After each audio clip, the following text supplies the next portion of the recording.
In today's video, I'm going to teach you how to create a search icon in Figma. If you find this useful, consider subscribing and liking the video. Let's dive right in. The first step in creating your search icon is to draw a simple line that will serve as the base. Open your Figma project, select the pen tool, and click to create a straight line. This line will represent the handle of the magnifying glass. Make sure you have it positioned in such a way that it feels intuitive for your design. Once you have your line, our next task is to increase its thickness to give it some presence. You can do this by selecting the line and adjusting the weight in the stroke settings. A thicker line will help your icon stand out more. Additionally, to soften its look, make the ends of the line round. This will give it a more polished and friendly appearance. You can find the option to adjust the line's cap in the stroke properties. Now let's move on to the next step, drawing an ellipse on top of the line. This will form the circular part of the magnifying glass. Select the ellipse tool, and while holding the Shift key to maintain a perfect circle, draw your ellipse.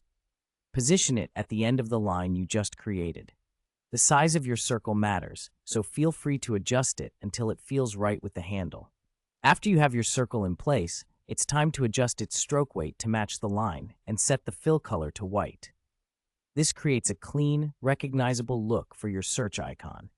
Highlight the ellipse, update the stroke settings as you did with the line, and change the fill to white. This step will help unify the design of your icon.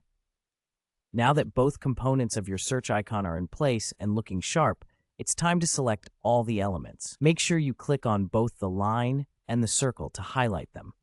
Once they're selected, you can group them together.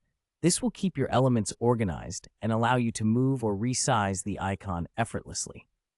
To group them, right-click on the selection and choose Group from the context menu, or use the shortcut, which is Command or Control-G. And there you go. Your search icon is now complete. It's a simple yet essential design element that can be used in a variety of applications, from website interfaces to app designs. If you enjoyed this tutorial and found it helpful, don't forget to like the video and subscribe for more Figma tips and design tutorials. Remember, practice is key to mastering design tools like Figma, so keep experimenting with your own icons and different styles. Thanks for joining me today, and I hope you have a great time creating.